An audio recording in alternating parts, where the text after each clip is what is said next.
Alors c'est super parce que effectivement, grâce à Michel et puis grâce à ce qui a été montré par Peter, on a vraiment cette énergie du mouvement, d'aller regarder les transformations, la complexification, l'évolution. Et c'est ça qui m'importe aujourd'hui et c'est pour moi ce qu'il y a de plus important au niveau de la spirale. C'est de montrer comment tout évolue, tout change, tout est en mouvement et toute la pertinence de ce qu'on vit aujourd'hui dans ces grandes époques où les défis deviennent vraiment nouveaux, c'est l'inédit en fait, c'est ce que disait Michel, hein. On est pour la première fois devant quelque chose qui nous dépasse avec la possibilité de réussir ou de s'effondrer. Mais là, effectivement, c'est l'espèce humaine qui est en cas et non plus une seule civilisation. Donc, dans un premier temps, je vais aller très vite sur les principes fondamentaux de cette spirale, en repartant du principe du postulat. Alors, quel est le postulat de cette spirale? Eh bien, c'est que les grandes étapes de l'humanité, de l'âge de pierre à nos jours, se rejouent à l'intérieur de nous, de la conception à l'âge adulte. Comme s'il y avait une nécessité pour chaque être humain qui arrivait sur Terre de repasser en accéléré dans toutes ces grandes étapes qui ont façonné le monde pour aller plus loin. Ça, je trouve que c'est déjà un postulat très éclairant, c'est incroyable. Plus on travaille sur cette spirale, plus on découvre de nouvelles choses, plus on peut aller approfondir les codes et de se rendre compte de toute la pertinence. Comme vous le savez, cet outil est basé sur les systèmes de valeurs et sur les visions du monde. Alors les systèmes de valeurs, c'est les valeurs qu'on va vivre à l'intérieur de nous et lesquelles vont être importantes. Est-ce que pour vous c'est la sécurité, l'harmonie, le courage, le pouvoir, la règle, la norme? Voilà, vous allez chacun voir qu'est-ce qui résonne le plus à l'intérieur de vous et puis à partir de là, vous allez façonner votre vision du monde. Quelle est pour vous la manière dont vous percevez le monde? Quels sont les filtres qui sont à l'intérieur de vous qui vont vous donner l'impression que la vérité du monde, c'est comme ça. Cette vision du monde, c'est la mienne, et donc j'exprime ma vérité à travers cette vision du monde. Et là où ça devient souvent un peu gênant, c'est quand le collectif arrive et que le collectif n'arrive pas avec la même vision du monde que vous. C'est l'outil qui vous permet d'aller remettre de la structure et d'aller voir, justement, à partir des strates, des codes couleurs, d'aller voir qu'à chaque code couleur, sa vision du monde, et que toutes ces visions du monde existent à l'intérieur de vous, mais que vous vous êtes stabilisé plus ou moins dans une couleur qui vous fait voir le monde de cette manière-là. L'objectif de la spirale dynamique au niveau de la santé, en tout cas pour moi, dans la manière dont j'accompagne les gens en individuel ou en collectif, c'est de permettre aux gens de redescendre à l'intérieur d'eux et de redécouvrir tous ces codes pour non plus en avoir qu'un seul, mais bien pouvoir se promener à l'intérieur de chaque code et de pouvoir peut-être même aller utiliser un code au moment où il en a besoin, suivant la situation, suivant ce qu'il vit, de pouvoir aller chercher ces nouvelles valeurs, ces strates, pour s'en servir dans son évolution. Il y a une notion de complexification. Et comme vous l'avez vu, il y a différents codes couleurs qu'on voit sur cette spirale. Et effectivement, il n'y a pas plein de codes couleurs pour faire joli. Il y a une nécessité de survie. À chaque code couleur, son système de valeurs. Et à un moment donné, comment est-ce que l'humain a dû trouver des nouvelles manières de voir, des nouvelles approches, des nouveaux paradigmes pour survivre, pour éviter de mourir. On en est là, hein. L'espèce humaine est une espèce animale douée de conscience et sa priorité, c'est bien de survivre, je vous le rappelle. Ce qui est important aussi dans cette spirale dynamique, c'est de se rendre compte qu'on l'a mis dans ce sens-là, mais on aurait pu la mettre de manière horizontale. Il n'y a pas de code couleur mieux qu'un autre. Sinon, ça voudrait dire que le code beige est moins bien que le code vert. Mais est-ce qu'un bébé, qui est plutôt dans un code beige, est moins important qu'un adulte? Je ne suis pas sûr. Vous voyez, c'est ridicule de pouvoir penser ça. Et donc, toute cette spirale existe à l'intérieur de vous. Pour tout le monde. Et vous ne pouvez pas dire, écoutez, moi je suis vert, c'est quand même un peu mieux que l'orange, ou voilà, l'autre il est que bleu, bon, dommage pour lui, il a encore du chemin à faire. Ça ne marche pas comme ça. Tout est là, mais on a des préférences, on a des codes dans lesquels on se sent plus à l'aise, dans lesquels on va explorer plus facilement. Et tout l'intérêt, c'est, comme je vous l'ai dit, de récupérer tous ces codes-là et de pouvoir aller vous promener à l'intérieur. Il n'y a donc pas de meilleur code que d'autres. Enfin, vous le verrez, et vous le savez déjà, dans ces différents codes, il y a eu une accélération dans le temps de l'émergence de ces nouveaux codes, et donc, comme si l'humain avait, à travers le temps, il s'était complexifié et il avait pu vivre des crises de passage où sa survie était en jeu, permettant d'émerger sur un nouveau système. Mais je n'aurai pas le temps, je pense, de vous le dire, mais il faut voir aussi que l'évolution de la structure neuronale de l'être humain, du cerveau, quand on le regarde notamment dans les neurosciences, vous explique bien aussi que l'émergence de ces nouveaux codes est arrivée aussi avec les transformations du cerveau et donc la capacité pour l'être humain ou de mettre en place la notion de mémoire, ou au contraire de pouvoir mettre en place la notion de projection, ou au contraire d'aller mettre en place son cortex avec toute la rationalisation ou toute l'imagination. Et c'est bien parce que le cerveau de l'être humain a évolué qu'il a pu aussi survivre et faire émerger une autre vision du monde. Dans l'approche de cette vision de la santé, il y a les 8 codes que vous connaissez, beige, mauve, rouge, bleu, orange, vert et jaune et turquoise. Les 6 premiers codes sont des codes de survie. C'est hyper important que vous reteniez ça. Et les 2 codes suivants, jaune, turquoise, sont des codes de l'être. C'est plus de la survie. On est dans quelque chose de complètement différent. C'est comme si dans les 6 premiers codes, vous arriviez en haut d'un arbre et que pour être dans le jaune turquoise, il fallait sauter de l'arbre et carrément atteindre un autre arbre. Il y a un saut, on parle de saut quantique, il y a un changement de paradigme énorme entre le vert et le jaune. Et dans l'approche que j'ai de l'individu et de l'accompagnement au niveau de la santé ou thérapeutique, le code jaune et turquoise sont des codes d'être, c'est-à-dire qu'ils sont dans l'instant. On n'est pas constamment jaune. Ça serait super, mais non. Il y a un moment, on vit dans l'instant quelque chose de l'ordre du jaune, coïncidence, synchronicité, intuition incroyable qui va se jouer là. Et après, on redescend dans cette spirale et on redescend peut-être parfois jusqu'au beige pour aller explorer de nouveau des choses qui ne sont pas encore fluidifiées, mis en conscience, mis en lumière, qui sont encore cristallisées à l'intérieur de vous. J'y reviendrai tout à l'heure quand on parlera du mouvement. Je vous ai mis du coup ces notions de poupées russes. Chaque code existe à l'intérieur de vous comme des poupées russes. C'est pas parce qu'à un moment vous êtes dans un code rouge que le mauve n'est plus là, que le beige n'est plus là. Et d'ailleurs, le code beige, par essence, je vais y venir tout à l'heure, est constamment là à l'intérieur de nous. Pour le coup, celui-là, il est tout le temps là. Si d'un coup, il y a le feu dans la cuisine derrière, je peux vous assurer que plus personne ne va m'écouter. Et je peux vous assurer que moi, je ne serais peut-être plus non plus ici en train de parler tout seul. Je vais aller assez vite dehors. Donc comprenez bien que cette richesse, cette polyphonie intérieure, elle est constante. Et tout le travail dans cette approche de la santé, c'est de se réharmoniser, de se réapproprier tous ces codes, de les mettre en harmonie et de pouvoir justement structurer ça suffisamment fort et puissamment pour atteindre le jaune et le turquoise et redescendre et recommencer et réatteindre. Et petit à petit, tisser, comme on dirait, le fil du soie et le renforcer pour aller de plus en plus dans ce code jaune. Ok, j'aimais bien aussi cette petite photo qui vous montre, vous voyez, cette notion de vision du monde. Certains voient les choses en carré, d'autres en cercle, et pourtant, on est vraiment sur un même objet. Alors, je vais essayer du coup d'aller assez vite. Vous voyez, je voulais vous montrer un peu cette image d'évolution et puis d'être avec tout ce rapport aussi à l'ADN et à ce qu'il y a donc à l'intérieur de nous.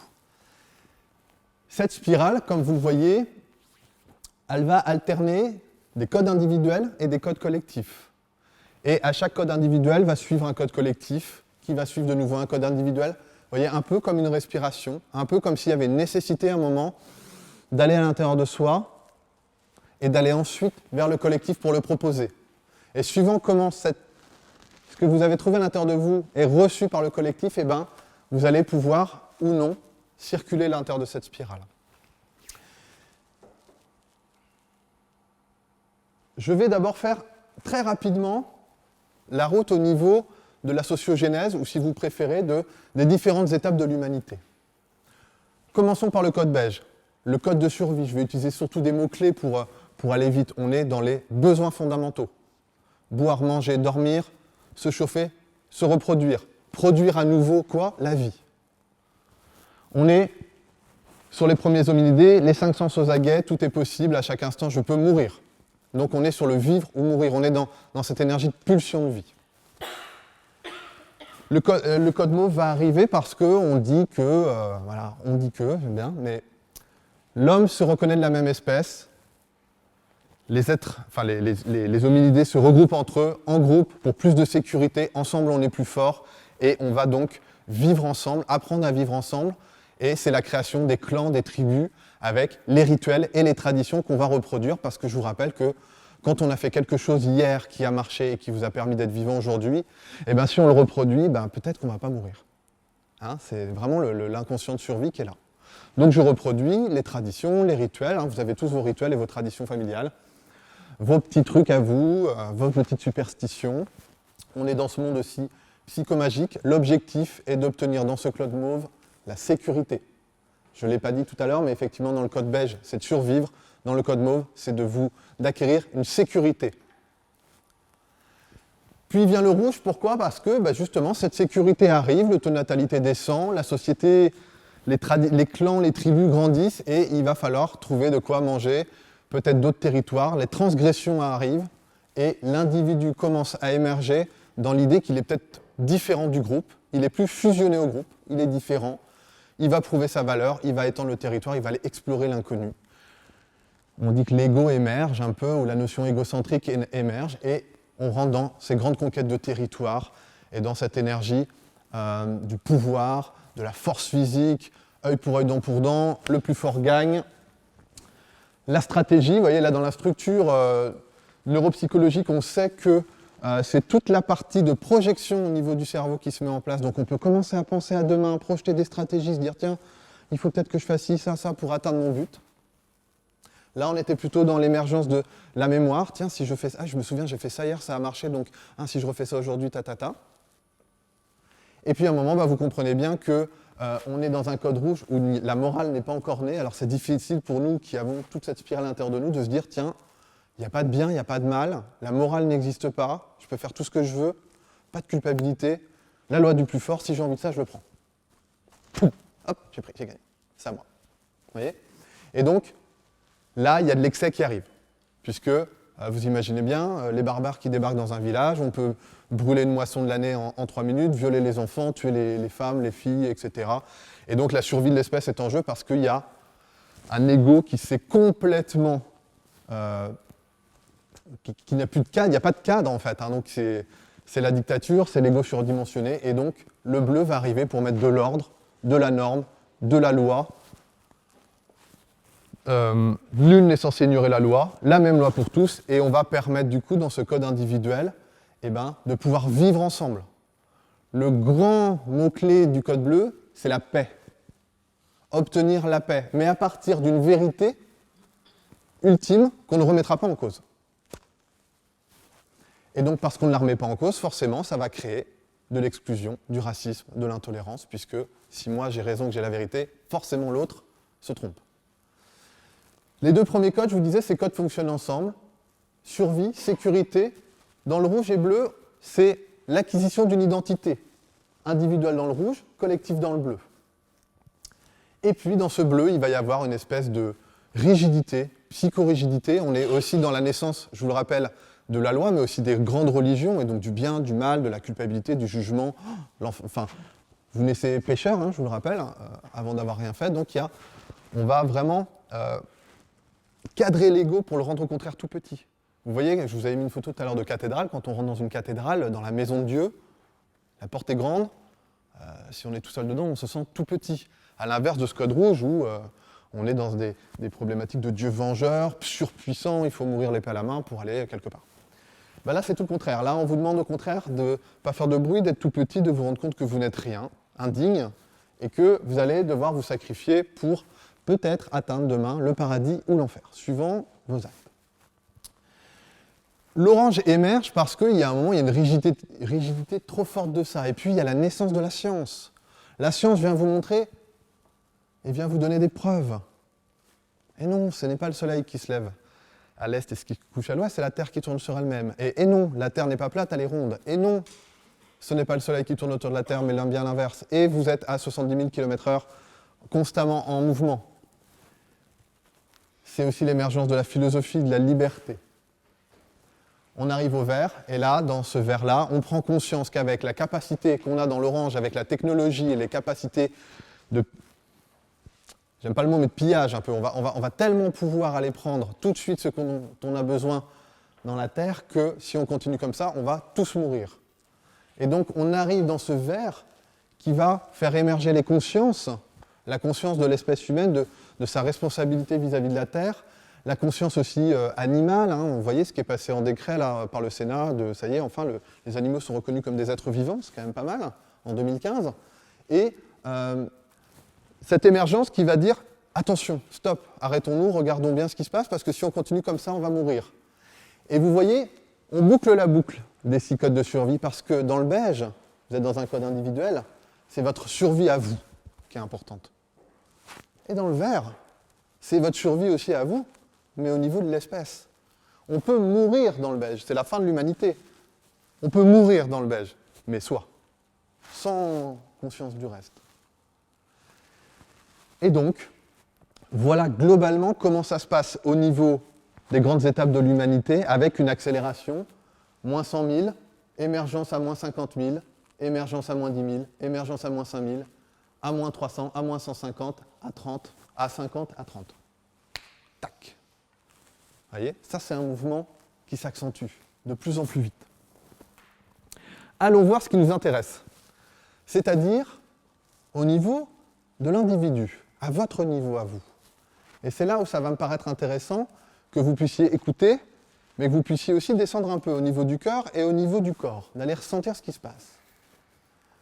Le beige, on retrouve bien ces instincts, on retrouve cette notion de tronc cérébral, vous savez, votre cerveau reptilien qui fonctionne, qui vous permet d'avoir votre corps qui respire, les poumons, le cœur qui bat, les poils qui repoussent, les cheveux aussi, bref, tout ce qui va faire que vous allez être en vie et que le corps va fonctionner de manière autonome, instinctive, inconsciente.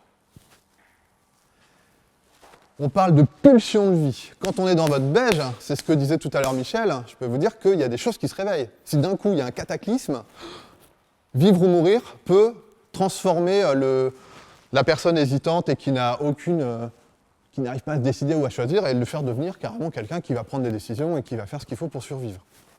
Et bien ça se situe dans le beige. Et dans le beige, au niveau des grandes étapes de l'individu, c'est la naissance. Comment ça s'est passé dans le ventre de maman ? Comment se sont passées les matrices périnatales fondamentales dont a parlé Groff ? Comment vous avez vécu ça ? Qu'est-ce que vous avez engrammé à l'intérieur ? Comment est-ce que ces premières empreintes émotionnelles qui sont à l'intérieur de vous font encore vivre et réagir ? La fuite, le fait de se refermer, est-ce qu'il y a eu un accueil ? Est-ce qu'il y a eu une grossesse heureuse ou au contraire un déni, etc., etc. Et donc, suivant comment ça s'est passé pour vous, vous avez déjà engrammé des premières mémoires qui vont se rejouer constamment, puisque dans le cerveau limbique, votre cerveau émotionnel, il y a donc je l'ai perdu. Il y a l'amygdale, merci, qui va justement vous faire rejouer les premiers scénarios de survie pour survivre, pour ne pas mourir. Ok.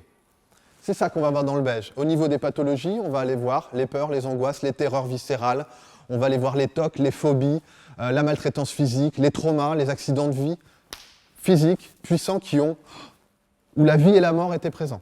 C'est ça qu'on va aller voir. Mauve. On dit que c'est à peu près du premier mois après la naissance jusqu'aux 3 ans. Allons-y là-dessus.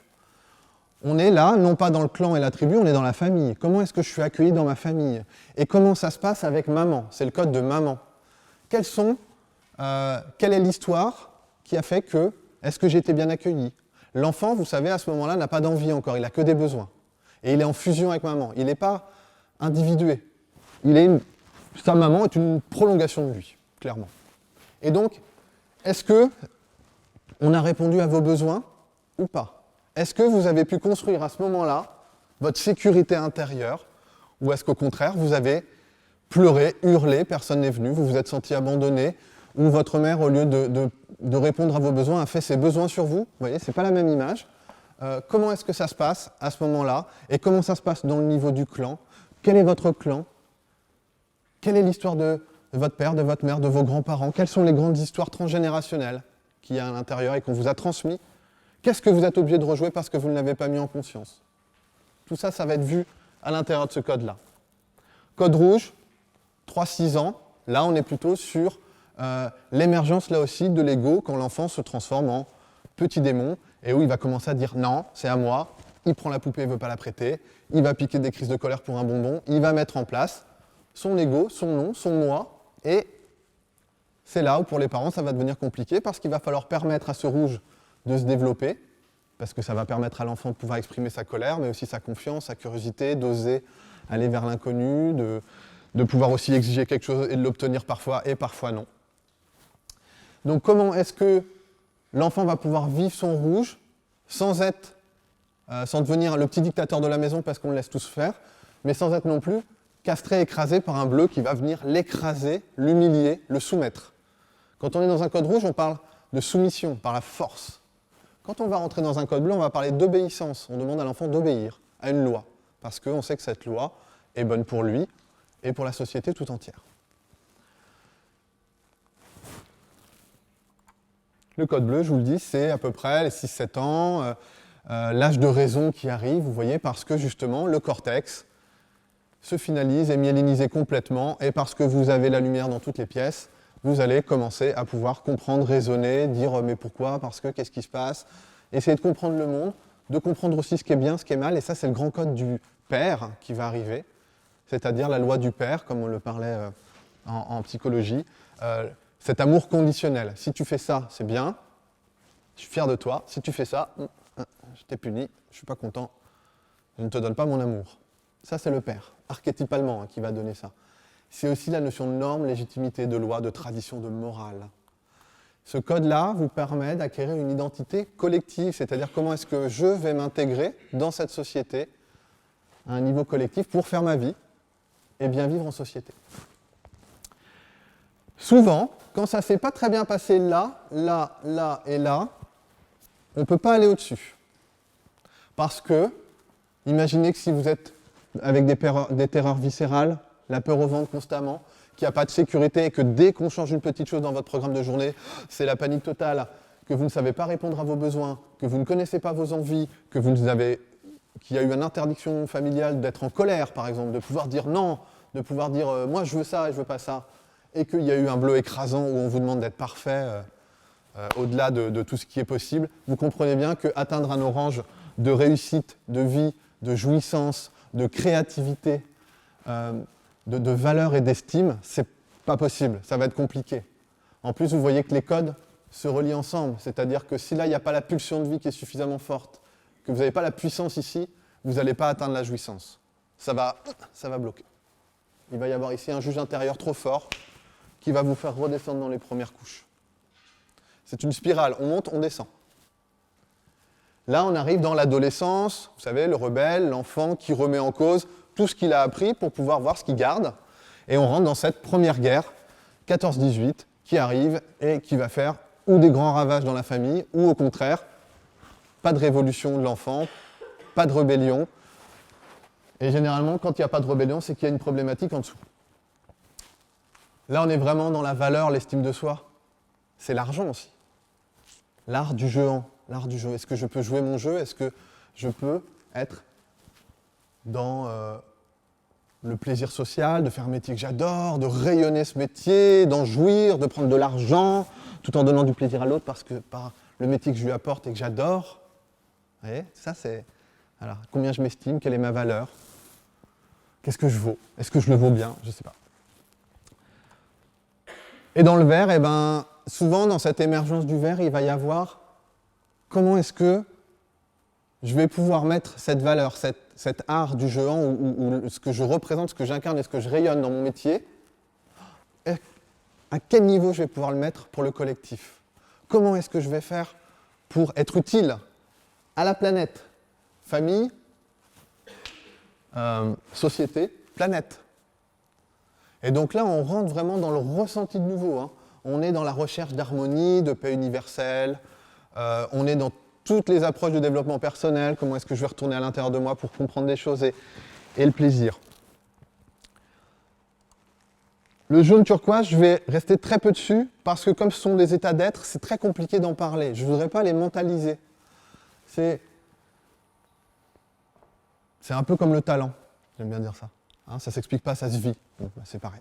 Un code jaune, un code turquoise, on ne peut pas le décortiquer mentalement. C'est un état d'être où justement, on n'est plus dans la survie, on est dans l'être. On n'est plus un humain, on est un être humain, en évolution. Donc, pas parfait, mais qui avance et qui va, à un moment, justement, lâcher le mental lâcher l'instinct, rentrer dans l'intuition, l'intuitif. Il va accueillir toutes ces strates à l'intérieur de lui en harmonie pour l'offrir au monde, avec justement des nouveaux concepts, des nouvelles manières de voir, un système de valeurs qui intègre, comme le disait Michel tout à l'heure, tous les autres. Tout est intégré, tout est là. Waouh. Et il y a aussi quelque chose de l'ordre de ce qui est plus grand que moi. C'est comment est-ce que l'ego, dans la structure égotique, va mettre genou à terre pour se mettre au service de ce qui est plus grand que lui. Ou pas.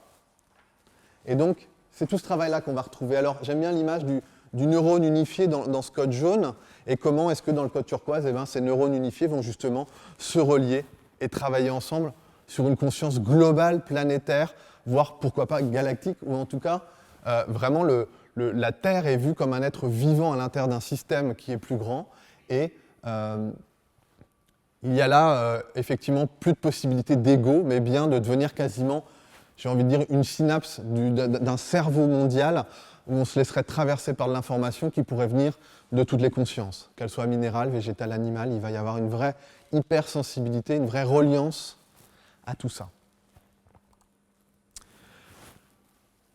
Le mouvement, je ne vais pas vous la laisser longtemps parce que sinon vous êtes malade.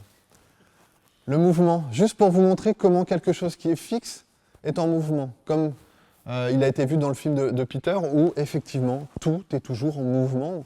La table est remplie d'atomes qui sont en mouvement perpétuel. Nous sommes constamment en mouvement, en renouvellement. On l'entend de plus en plus dans cette physique quantique où on dit même qu'on disparaît pour réapparaître et qu'on se réinforme dans ce vide quantique régulièrement, qu'on remet à jour nos informations. Eh bien, ce mouvement, pour moi, c'est essentiel de le comprendre parce que l'être humain est fondamentalement en évolution et en mouvement. Si vous regardez une fourmilière, vous allez voir que toutes les petites fourmis travaillent ensemble pour un collectif, chacun à sa place, il y a les fourmis, il y a les ouvrières, il y a la reine, il y a les guerrières, etc. Si vous regardez une fourmilière il y a 5000 ans et une fourmilière aujourd'hui, il n'y a fondamentalement pas grand-chose qui a changé. Par contre, si vous regardez un être humain, l'être humain d'il y a 5000 ans et l'être humain d'aujourd'hui a fondamentalement changé dans son évolution. Et donc nous ne sommes pas une espèce qui reproduisons à l'identique pendant des milliers d'années sans bouger. On est une espèce qui intégrons des nouvelles choses, et des nouveaux concepts, et des nouvelles visions, et des nouvelles envies, et des nouvelles idées, etc., pour vivre mieux. Survivre, mais aussi peut-être vivre mieux. Le mieux vivre ensemble, on parle de ça en ce moment dans le mouvement vert, là. Et bien effectivement, il y a quelque chose de ça. Mais le problème de l'être humain, c'est qu'il est constamment en évolution, toujours en mouvement, et de quoi est-ce qu'il rêve ? Eh bien de la perfection et de l'immobilisme. J'aimerais bien me reposer un peu là. J'aimerais bien que ça aille moins vite. J'aimerais bien être tranquille. J'aimerais bien avoir une vie stable, équilibrée. Parce que je vous rappelle que quand on est un adulte et qu'on est sérieux, eh ben on est stable. Il n'y a pas pire que si quelqu'un vous dit « Qu'est-ce que tu es instable, toi, tu es toujours en train de faire des choses de différents, ton CV, il y a plein de métiers différents, complètement instable. » Vous voyez comment c'est péjoratif, cette instabilité ? Et puis, encore pire, l'équilibre, vous savez, les temps où rien ne bouge. Alors qu'à l'intérieur, ça bouillonne de vie. Et puis on vous dit, non seulement tu n'es pas équilibré, mais tu serais peut-être un peu déséquilibré. Et carrément dans la folie. Hein, on est... Alors que finalement, vous voyez, nos premiers pas, on pose un pied, on est en stabilité, puis il y a un moment, on va être en déséquilibre, puis on va reposer un autre pied, stabilité, déséquilibre. On est constamment dans un mouvement de vie. Et donc, on a vraiment cette problématique de chercher à obtenir quelque chose de fini, un résultat, un but ultime, et après on s'arrête. Ça marche bien dans le travail, avec ma femme, mon mari, mes enfants, financièrement, mes amis, hop, puis ça bouge. Et dès qu'il va y avoir un mouvement intérieur ou de l'extérieur, il faut que je recommence. Eh bien oui, il va falloir rentrer dans cette responsabilité de l'être humain, d'accueillir le mouvement de vie et de savoir que ça ne s'arrêtera jamais, jamais, jamais. Accepter complètement. Jusqu'au dernier souffle. Oui. On aura bien le temps d'être immobile. Oui. J'ai envie de dire. Eh bien, c'est vraiment ça que j'avais envie de vous montrer par cette spirale, c'est comment cette spirale vous montre que vous êtes constamment en mouvement. Parfois, vous avez besoin de rouge pour dire non, ou pour dire j'ai envie de ça, et je vais plier le réel pour l'obtenir. Et puis parfois, vous avez besoin d'aller rentrer dans une fusion avec votre femme ou votre homme, en posant votre tête sur sa poitrine, en disant oh là, j'ai besoin de douceur, j'ai besoin de fusionner. Et puis des fois non, au contraire, il faut que je mette de l'ordre, de la loi, chaque chose à sa place, parce que là, je suis en train de remplir un dossier et qu'il faut que je le remplisse bien pour être légitime et pour déposer ça dans une administration qui, eux, ne vont pas me rater si j'ai oublié une information. Bon. Et puis des fois, il faut que je sois dans la jouissance de l'orange. Je ne suis pas parfait, et pourtant j'ai tout fait, et j'ai tellement tout fait que j'étouffe, et ben ouais, je suis pas parfait. Donc je peux jouir de qui je suis pour l'instant, dans l'instant, puis on verra dans 10 ans. Vous voyez ? Comment est-ce que vous pouvez vous réconcilier avec ça? Et comment est-ce que vous allez être obligé de redescendre à l'intérieur de vous, infierno, ça veut dire à l'intérieur, mais ça veut dire aussi des enfers. Oh, comment est-ce que je descends dans mes enfers intérieurs pour laisser émerger de moi quelque chose que j'ai laissé au fond de moi cristalliser dans l'ombre et qui utilise une énergie incroyable pour ne pas aller voir. J'ai fermé la porte, j'ai mis un verrou, je ne vais pas voir. Eh ben non, il faut aller voir, ouvrir, enlever le verrou, revivre l'événement et toute la souffrance qui est associée à cette information pour justement récupérer de l'énergie disponible et aller dans le jaune. Tac. Et de comprendre que quand vous n'accueillez pas ce mouvement de vie, vous vous mettez en tension, c'est comme si vous deviez avancer et que la jambe ne veut pas. Il y a un moment, vous allez tomber, vous allez vous faire mal. Et cette tension va créer une crise. Et la crise, comme la crise planétaire ou la crise de la société, elle est là justement pour nous obliger à redescendre dans cette spirale et voir qu'est-ce qui se joue, qu'est-ce qui est encore cristallisé, figé, et qu'il va falloir remettre en conscience, remettre en lumière pour fluidifier. On est des alchimistes. On est des alchimistes. On transforme le plomb en or, on transforme, on met au jour, on descend dans l'ombre pour aller mettre en lumière. Voilà ce que j'avais envie de vous montrer sur cette crise et sur ces nécessités de la crise pour voir, ok, il y a une crise, mais qu'est-ce que j'en fais? Qu'est-ce que j'en tire? Qu'est-ce qui va naître de ce chaos? Et ça, c'est toute la beauté de la vie et de ce qui nous attend aujourd'hui. Qu'allons-nous faire des crises que nous sommes en train de vivre, de la complexité des problèmes que nous vivons au niveau humain et comme le disait Michel tout à l'heure, que chacun puisse, en allant se réaligner, se refluidifier dans ce mouvement de spirale, apporter au monde ce qu'il est venu faire. Voilà. Merci.